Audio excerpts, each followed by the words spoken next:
लोकसभा निवडणूक 2024 पार पडली. केंद्रात पुन्हा भाजपा सरकार स्थापन झालं. नरेंद्र मोदींनी हॅट्रिक करत तिसऱ्यांदा पंतप्रधान पदाची शपथ घेतली. मैं नरेंद्र दामोदर दास मोदी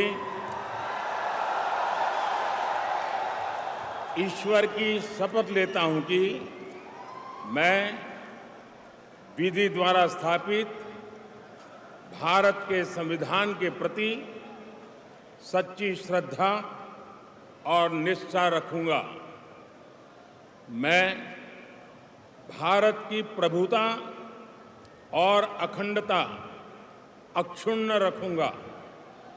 मैं संघ के प्रधानमंत्री के रूप में अपने कर्तव्यों का श्रद्धापूर्वक और शुद्ध अंतःकरण से निर्वहन करूंगा. पण लोकसभा निवडणुका जाहीर झाल्यापासून निवडणूक आयोगावर प्रश्न निर्माण केले जात होते. ते आत्ताही कायम आहेत. मुख्य म्हणजे EVM मशीनमुळे विरोधी पक्ष अधिक आक्रमक झालेला दिसत होता. आता EVM मशीनबाबत अजून एक खळबळजनक बातमी समोर आली आहे.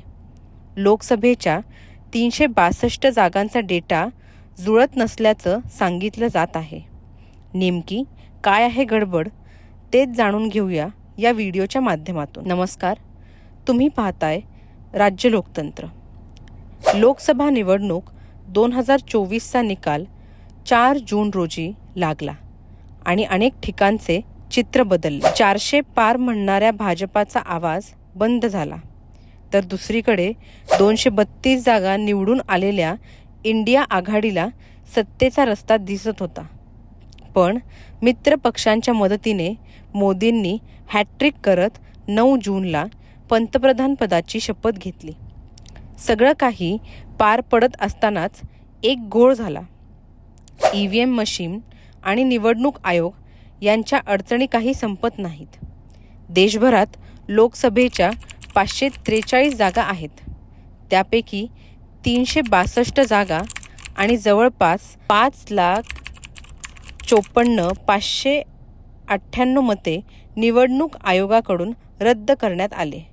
या व्यतिरिक्त 35,093 मतांची अतिरिक्त नोंद निवडणूक आयोगाने केली आहे, असं या आर्टिकलमध्ये सांगण्यात आलं आहे.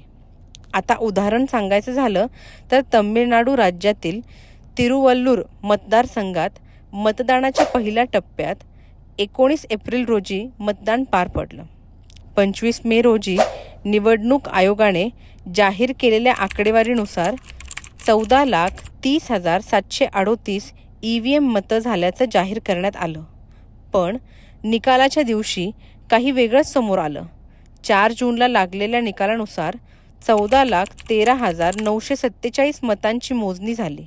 म्हणजे 16,781चा तुटवडा निर्माण झाला. आसाममधील करीमगंज मतदारसंघात 26 एप्रिलला झालेल्या मतदानाच्या नंतर निवडणूक आयोगाने 11,36,538 मतं यावेळी झाल्याचं सांगितलं. परंतु 4 जूनला काही वेगळंच घडलं. निकालाच्या दिवशी 11,40,349 मते मोजण्यात आली. म्हणजे 3,811 मतं अधिक निघाले. आता यामुळे नवीन वाद निर्माण होण्याची शक्यता नाकारता येत नाही. हा निवडणूक आयोगाचा हलगर्जीपणा असल्याचं म्हटलं जात आहे. तुम्हाला काय वाटतं? या मतांचा घोळ जाणून बुजून केला आहे का? आम्हाला कमेंट करून नक्की कळवा. आणि जर राज्य लोकतंत्र चॅनलवर नवीन असाल तर चॅनलला सबस्क्राईब करायला विसरू नका. धन्यवाद.